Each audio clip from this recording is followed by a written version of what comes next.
everyone, I'm Rebecca and welcome back to my channel. You all have been requesting that I continue my Decade Deep Dive series that I started last year, and with the rising popularity of bustle era fashion, thanks to shows like HBO's The Gilded Age, I've decided that it's finally time to continue our journey through the Victorian era. So last time we covered all of the changes in fashion that happened during the 1860s, and I've linked that video down below in the description in case you missed it.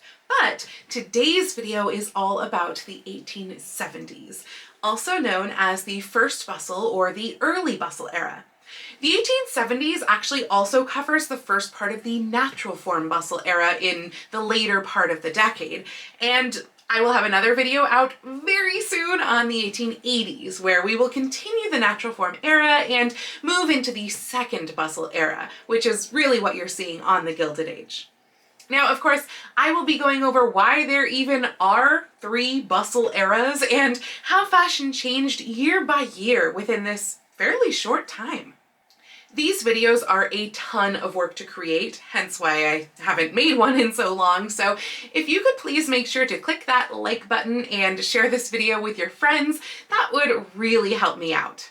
And if you're not subscribed yet, please do hit that subscribe button as well. And of course, if you really want to go above and beyond and leave me a little holiday thank you as a tip, you can leave a super thanks right below this video, or as always, my Patreon and my Ko-fi are linked down below in the description. But now let's talk about fashion. Now I do want to preface this video with the fact that these fashion trends and changes are primarily based on fashion plates, since those are really the majority of images that can be pinpointed to a specific date.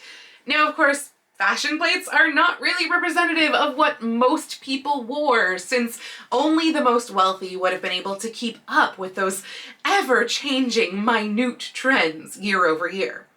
Middle-class women might have wound up picking up on these small changes a year or more behind the plate's publication date, though it was also entirely possible that even middle-class women could have applied such small alterations to dresses that were already in their closet. All of the fashion plates that you will see in this video can be found in the respective year folder of my Bustle Era Pinterest board, by the way, which I have linked down below in the description so that you can check them out in more detail later. Anyway, let's get on with the 1870s. When we last left off in 1869, we were in the very beginnings of the early bustle period. Skirts were supported by crinolets instead of the hoop skirts from earlier in the 1860s, and these crinolets created a skirt shape that was overall still fairly round, but with most of the fullness in the rear. Waistlines were horizontal lines at the natural waist, and the most popular look was actually a sort of underbodice with a sleeveless overbodice on top, and then an underskirt often decorated with ruffles, with an overskirt bustled up in various places on top of that underskirt. But in 1870, we are already seeing so many new changes. Although emphasis is still put on the natural waist, bodices have elongated, and by far the most popular bodice style is one that actually splits below the waist so that it opens up into an inverted V. Now, sometimes the lower part of this bodice is very short, and sometimes it can be quite long and almost jacket-like in a way. Gone are those sleeveless overbodices of 1869, but they have left behind a little bit of inspiration. Armseyes, which sit quite a fair bit off the shoulder, are now often decorated with trim that almost mimics the lines of these overbodices. And the square neckline is extremely popular. Deep, wide, open squares for evening and then much smaller square necklines for daytime, usually filled in with chemisettes or some sort of contrast fabric around the neck. However, sometimes these daytime necklines actually only have just a little ruffle decoration and are actually open at the neck. We see this both with the square neck bodices and also V-neck bodices, which were a little bit less popular. Sleeves came in a wide variety of shapes, and I would honestly say that none of them were more popular than any of the others. In 1870, you see long fitted sleeves, but you also see 3/4 length sleeves where the upper portion was fitted and then it opened up into a series of ruffles or into a bell shape. You see some that are fitted at the shoulder and the wrist, but then wide through the elbow. And you see some that are just a full-on pagoda sleeve like the 1850s. You also see a very unique sleeve where there's a long fitted sleeve underneath with a sort of medieval inspired open hanging sleeve around it, which is sometimes open all the way to the shoulder and sometimes it's just open to the elbow.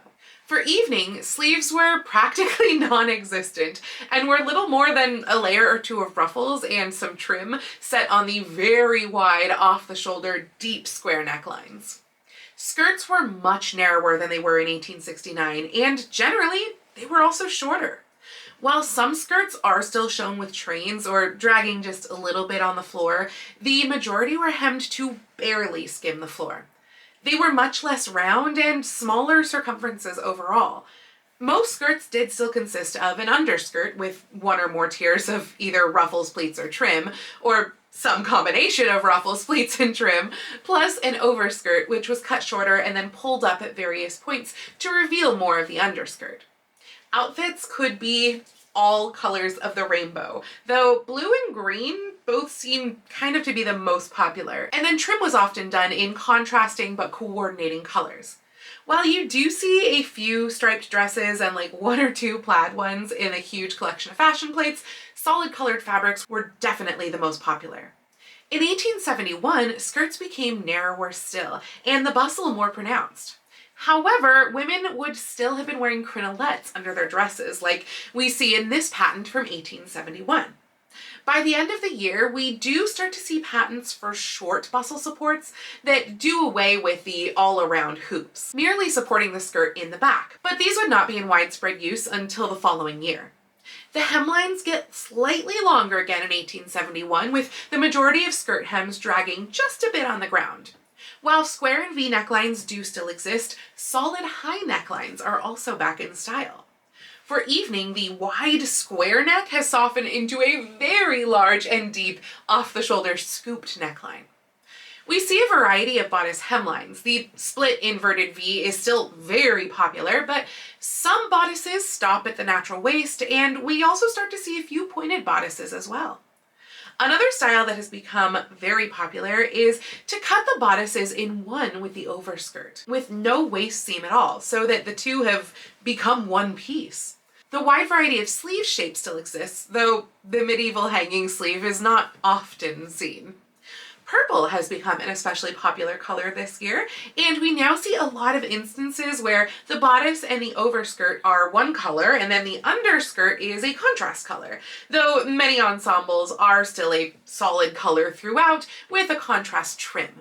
Again, solids are the most popular fabrics, though we do see a few fashion plates that contain dresses made of stripes or plaid as well. In 1872, the bodice/overskirt combination has become even more popular, though we do see a variety of other bodice hemlines as well, especially ones that utilize interesting and creative tail shapes that are shown off in the back over the bustle, since that bustle has actually become even more pronounced. Some bodices, especially those that are cut in one with the overskirts, are now using a contrast color panel in the center front, known as a plastron, while others simply close up the front with a long row of buttons. The various neckline and sleeve shapes of the previous 2 years are all still evident in 1872 as well, though we do start to see some slightly longer sleeve puffs added for the evening. We also start to see quite a bit of 18th century inspiration come into play here, both in hairstyles and in the gowns themselves, like this sackback gown or this lovely pink and green number with its wide 1780s-like neckline. Now, as far as skirts go, they are lengthening even more, so that the majority of dresses have at least a little sweep, if not an actual train. They're narrower than in 1871, with more fullness over the rear. We do still have some fullness all the way around, but this is now due merely to the way that the skirts are cut or the types of trims that are applied to those skirts, and of course the petticoats underneath, not due to a rounded wired skirt support like a crinolet, as they were previously. Underskirt decorations can run from nothing at all to tiers and tiers of ruffles, or decorative vertical bands were also popular. Solid fabrics are still the most popular, but there are some dresses made of striped or plaid fabrics, and we're starting to see some additional patterns like florals and damasks. By 1873, we have reached full-on bustle. These skirts really can't be called round in any way anymore. All of the fullness is concentrated towards the back. That's not to say that the underskirts are no longer decorated, since they very much are. In fact, there's probably a much greater use of ruffles in 1873 than we have seen at all since the 1850s. We're also seeing a wide variety of textures used in the trimming, such as fringe, velvet, and other types of self-fabric manipulation, as well as a lot of lace. As the silhouette begins to really get narrower here, the hair also gets bigger and higher. Stripes, plaids, and florals are all becoming more popular, but it is by far the contrasting solids that are really the trend here. Whether that's binding all of your ruffles with a contrast fabric or applying contrast trims all over the dress in a striking manner. For bodices, I would go so far as to say that more than half of them now have the overskirts attached, generally cut in one with no waist seam. Another bodice shape that we begin to see is one with a long curved hem in front, though the split inverted V fronts were actually still popular as well. Necklines still came in the variety of shapes that we've been seeing, but sleeves generally have become more fitted, though we often see heavy looking decoration in the lower portion of the sleeve. 1874 is honestly very much an extension of 1873 style-wise, with the notable difference that dresses tend to look heavier. I think this occurs for a few reasons. For one, trains get longer and the skirt decorations move lower on the back of the bustle, drawing out the look of the length of the back. Also, many plates in 1874 are dresses that are made of heavy fabrics and trims, such as velvet, whether that's a full velvet dress, a velvet skirt, or velvet decorations. Keep in mind that my burgundy velvet ribbon gown that I made right when I started this channel back in 2020 falls into this category, as it's a copy of an 1874 fashion plate. The sheer quantity of skirt trimming also makes the gowns look very long and heavy in the back. There are also quite a number of gowns inspired by what I'm guessing was meant to be the Elizabethan era, or possibly the early 1600s. So while you do still see a fair amount of influence from 18th century styles, these other styles give off kind of a heavier and often colder air. For bodices, square necklines are beginning to disappear, but otherwise the bodices remain much the same as before, as do the sleeves, which still often have those heavy looking decorations in the lower portion of the arm. Stripes are beginning to be very popular, and while we're seeing less florals than the previous year, we do start to see some very weird patterns like this dress. In 1875, we start to see the very beginnings of the natural form era. For the first time in several years, bustles are actually getting smaller. And by that I mean that the actual protrusion over the rear is smaller, because the skirts themselves are becoming even longer and more elaborate. In fact, it is now basically impossible to find any sort of ensemble without some amount of fabric sweeping the ground. And even outdoor walking dresses often have long and elaborate trains, decorated with rows and rows of ruffles. Now that said, women were still wearing wired bustles in 1875 and for a couple of more years to come, but they were slightly smaller and narrower than in years past, and they tended to be longer and flare out at the bottom to support the elaborate skirt trimmings down there. For bodices, there is a popular trend where the sleeves were cut in a contrasting fabric from the bodice, instead using a fabric found elsewhere in the gown, such as in the underskirt or even the overskirt, or even a fabric that was just used for trim. Surprisingly, although you do still see a few bodices and overskirts that were cut in one, the majority of bodices are back to being completely separate pieces from the overskirts. I'll get into why that's a surprise later. As far as bodice shapes go, most bodice hems extend down to over the hips, but bodice hems could be almost any shape, such as pointed in the front and in the back, square fronts, rounded fronts, flared tails in the back, or an even length all the way around the hem like a jacket. Even evening bodices were shaped like this, which makes them look much more substantial than the little short-waisted bodices that we had seen a lot of prior to this. For For day wear, necklines could be squared or V-shaped, both with chemisettes or inserts of fabric in the neck opening, or they could close all the way up to the top. For evening, necklines varied from very far off the shoulder to sitting nice and high on the shoulder with short puffed sleeves. As far as fabrics go, while solid still reign supreme, we are actually starting to see a lot more plaid than any other patterns, including stripes. And of the dresses with stripes, many are not actually made of striped fabric, but instead have stripes that are applied as trim, like this interesting dress from La Mode Artistique. In 1876, we really start to see the bustle shape flatten out, and in fact, I would argue that this year is the beginning of what we would consider the natural form era.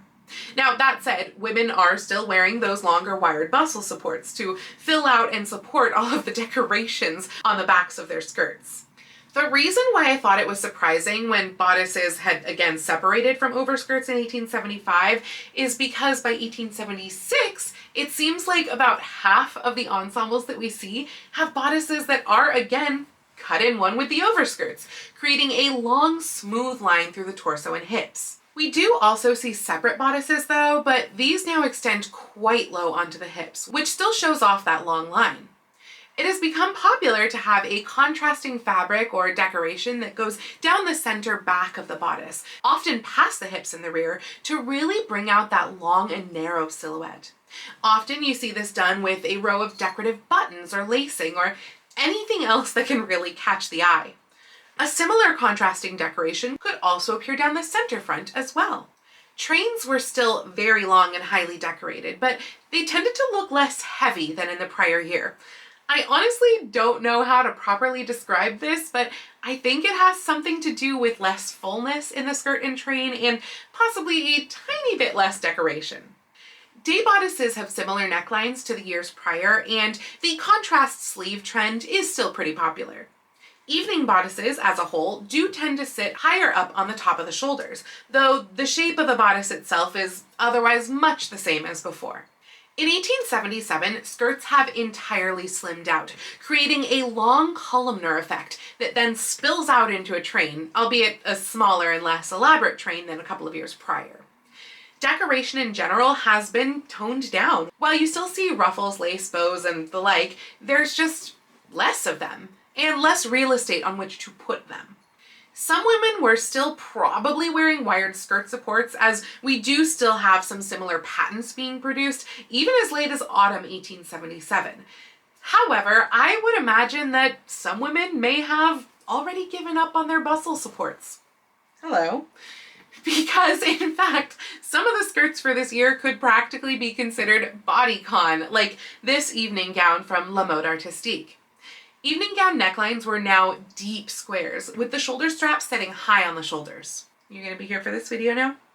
Okay, let's keep talking. Dresses could be cut all in one continuous length, often worn over a trained underskirt, or they could have a separate long bodice over a couple of skirts. But regardless, they always wanted to create a very long, narrow look. We do still see some contrast sleeves, but the trend definitely seems to be dying out. Likewise, plaid is no longer popular, and instead, long vertical stripes are back in favor, further emphasizing that sleek and tall look. 1878 is honestly much of the same, with the one interesting fact that dress trains are beginning to shorten. Although the majority of dresses still do have long trains, they're slightly shorter than the trains of the previous years, and we even see some walking dresses with no train at all, or possibly they've decided to bustle up the trains when worn for walking, like what we may be seeing in this fashion plate from Revue de la Mode. We also stopped seeing any new patents for bustle supports as of November 1877 through the rest of the decade, which is probably a good indication that women were no longer interested in purchasing new styles of bustles. Because the skirts were less elaborately decorated and slightly shorter, plus so narrow on the hips and rear, it was likely that the earlier bustle supports were no longer needed. Other than this, to be honest, 1878 is pretty difficult to distinguish from 1877. And frankly, 1879 is much of the same. Trains are getting shorter still, and because we've kept those slimmer silhouettes, that means we have even less room to put decorations, so the trimmings are also more simplified. One thing to note is that, like I mentioned, with trains being pulled up into the rear of the skirt to shorten them in 1878, we're seeing even more of that in 1879. In fact, it's to the degree that we're actually seeing the bulk of the skirt begin to move upwards for the first time since the beginnings of the bustle era. The hips in the rear are still slim and the overall silhouette is still columnar, but there's no longer a long sleek line from the back of the bodice to the train. The only other real trend that we're seeing in 1879 is florals and other such small prints really coming back into popularity, possibly even beating out stripes as the most popular fabric pattern, though it's a close match. And of course, there's still more solids than any patterned fabric. Otherwise though, there's again not much to differentiate 1879 from 1878. And with that, we have reached the end of the decade. As we often see with these deep dives, while there is not a huge difference in the fashions from one year to the next, when we look at an 1870 fashion plate next to an 1879 one, there is a world of difference. But of course, this is not the end of the bustle period, as it continues on into the 1880s. And in fact, we've really only reached even partway through the natural form part of the bustle era. But don't worry, I won't make you wait a whole year for a video on the 1880s, as I do hope to have that one out within the next few weeks. But I'm curious, did you have a favorite fashion plate from this video, or maybe a favorite year within this deep dive? Let me know down in the comments. And of course, if you like this video, please go ahead and click the thumbs up icon. And if you'd like to see more videos like this from me, please go ahead and click subscribe and the little bell icon to be notified every time I post a new video. I do post videos here on YouTube at least once a week, with sewing vlogs out on Tuesdays and sometimes additional costuming content like this out on Saturdays, but I post every day over on my Instagram, so please go follow me on Instagram. That's at Lady Rebecca Fashions. And if you'd like to help support all of the work that I do on this channel, I do have a link to my Patreon and my Ko-fi down in the description below, or you can send me a super thanks or join my YouTube channel memberships right here below the video. I'd also like to give a special shout out to my Edwardian level patrons, Jean, Janelle, and my newest Edwardian level patron, Dan. Thank you all so much for joining me today. I hope you all have a wonderful week, and I will see you very soon in my next video. Happy sewing!